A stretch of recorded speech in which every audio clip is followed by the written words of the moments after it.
और ये विदेश से आए हुए हैं, यहाँ एडमिट है, इलाज चल रहा है। जैसा कि उन्होंने बताया कि 1 महीने से इलाज चल रहा है, तो क्या समस्या है सर? इसको पैदाइशी तौर से क्लब फुट है, टेढ़ा पैर है, ठीक है। 3rd डिग्री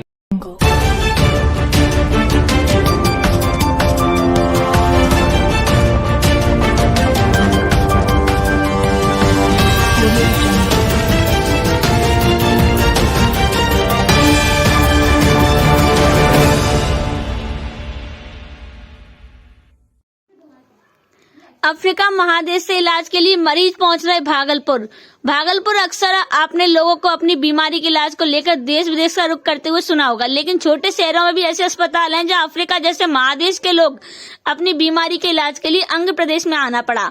दरअसल अफ्रीका के गाम्बिया जैसे छोटे से देश के रहने वाले लेमन टोरे का इलाज भागलपुर के ततारपुर स्थित डॉक्टर इम्तियाज उर रहमान की क्लिनिक में पिछले 1 महीने से क्लब फुट बीमारी का इलाज चल रहा है। वही बीमारी को लेकर डॉक्टर इम्तियाज उर रहमान ने बताया कि लेमिन एक गंभीर समस्या उन्हें बचपन से ही है। आमतौर पर क्लब फुट बीमारी में पैर टेढ़ा होने के कारण मरीज को चलने में समस्या होती है।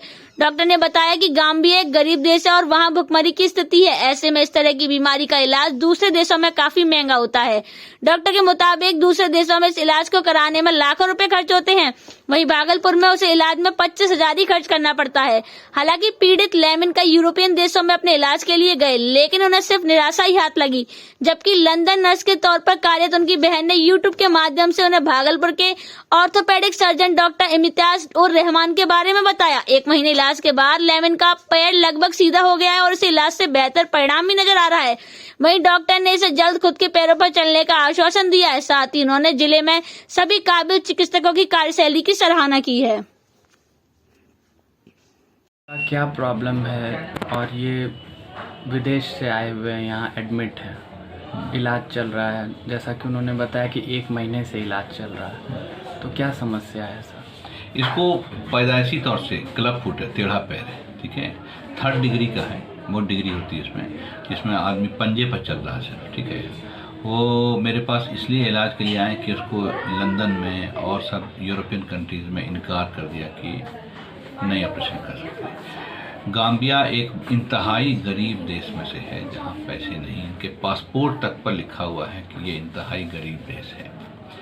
तो उनकी सिस्टर जो है वहाँ पर लंदन में है, नर्स हैं, तो उन्होंने बातचीत किया यूट्यूब के माध्यम से और सब कुछ करके भी यहाँ पर आए। इनका 1 स्टेज की सर्जरी हमने किया है और आज हमको लगता है 1 महीना होने जा रहा है। अच्छा है, फाइन, ठीक है। तो सिर्फ इकोनॉमी एक फैक्टर नहीं है, बल्कि बहुत सारी चीज़ ऐसी है। हम लोगों का जो अपना टेक्निक है, ये है वो है, जो कॉस्ट इफेक्टिव यानी सस्ता भी है।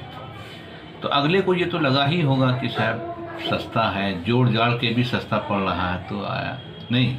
वो कहाँ गाम्बिया से टर्की आया, टर्की से दिल्ली, दिल्ली से ये देवघर आया, देवघर से फिर हमने उसको लिफ्ट करके यहाँ लाया। इसका मतलब है कि मिला जुला के जितना खर्चा हम लोग क्या होने जा रहा है वो उनके और यूरोपियन कंट्री के खर्चे के मुकाबले में बहुत ज़्यादा कम है, तभी तो वो आया। फिर भी कितना डिफरेंसेस होगा अदर कंट्रीज़ और यहाँ के खर्चे में से? इस तरह की सर्जरी में मोटा मोटी ऑपरेशन चार्ज जो अभी लंदन में है वो 9 लाख रुपीज़ इंडियन है, सिर्फ ऑपरेशन, मेंटेनेंस, मैनेजमेंट, रहना, ये वो और जो सब चीज़ें, ठीक है। ये हम लोग 25-30 हज़ार रुपये में काम कर लिया और फॉरेनर के नाम पर जो हम लोग को और एक्स्ट्रा चार्ज हो जाता थोड़ा, मतलब हमको तो लगता लाख रुपये के अंदर में सब कुछ हो गया, खा पी के सब। अब और क्या चाहिए, अब क्या चीज़ चाहिए भाई? पेशेंट किस तरह से कांटेक्ट में आए थे? पेशेंट वो यूट्यूब पे, उनकी सिस्टर जो है वो नर्स है लंदन में, तो उसने व्हाट्सएप के ज़रिए हमारे हॉटलाइन से कनेक्ट किया और वो फॉलो करती रही, हमसे सारा प्रूफ मांगा और जो प्रीवियस मरीजों को जो हम लोगों ने ऑपरेट किया है उन सब का वो प्रूफ मांग करके फिर इंडियन हाई कमीशन से पूछा कि ये झूठा डॉक्टर है, सच्चा डॉक्टर क्या है, नहीं है, सब चीज़ है। और फिर उसके बाद फिर उनको मेरे से रिकमेंडेशन लेटर लिया, उसको वीज़ा मिल गया आराम से, कोई परेशानी तो होने लगती है उन लोगों को हुई है। और ये कोई पहला पेशेंट तो है नहीं, इससे पहले कई पेशेंट आ चुके हैं। सर, एक बड़ी उपलब्धि के देखने को लगती है, जबकि छोटे शहरों में और दूसरे देशों से लोग आते हैं और काफ़ी प्रसिद्ध चिकित्सक आप माने भी जाते हैं, तो क्या कहेंगे इसके बारे में? देखिए, हम भागलपुर वाले लोग इस मामले में कभी संगोष्ठी नहीं किया कि भागलपुर का जो पोटेंशियल है वो सिर्फ सिल्क का कपड़ा बना के बेचने का ही है या कुछ और भी है।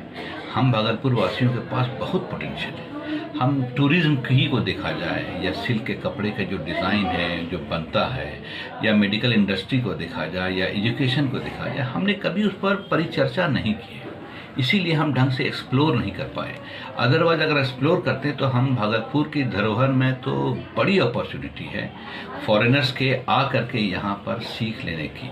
मेरा अपना इंजीनियरिंग डिपार्टमेंट भी है और हम कोशिश में हैं कि फ़ॉरेन से, यूरोप से, अमेरिका से लोग आ करके हमारे साथ futuristic design, orthopaedic implant, orthopaedic engineering पर काम करें। हम उसकी तैयारी कर रहे हैं। हमारा अपना हार्डवेयर लैब है, इस सब पर हम कर रहे हैं। और आप शायद देखिए कुछ दिनों में कि लोग बाहर से आके हमारे यहाँ ठहरेंगे और एक फ्यूचरिस्टिक कल को जो ज़रूरत पड़ने जा रही है उस पर वो हमारे साथ मिलकर काम करेंगे। पेशेंट की जो समस्या है वो कब तक लगभग पूरी समाप्त होने?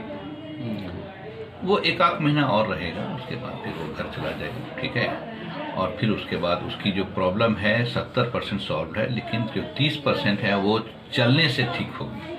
तो वो जब पैर रख के चलने लगेगा तो he will be fine. Thank you sir, नाम बता दें आप। Doctor Imtiazur Rahman, Rahman nursing home, Datarpur. Thank you.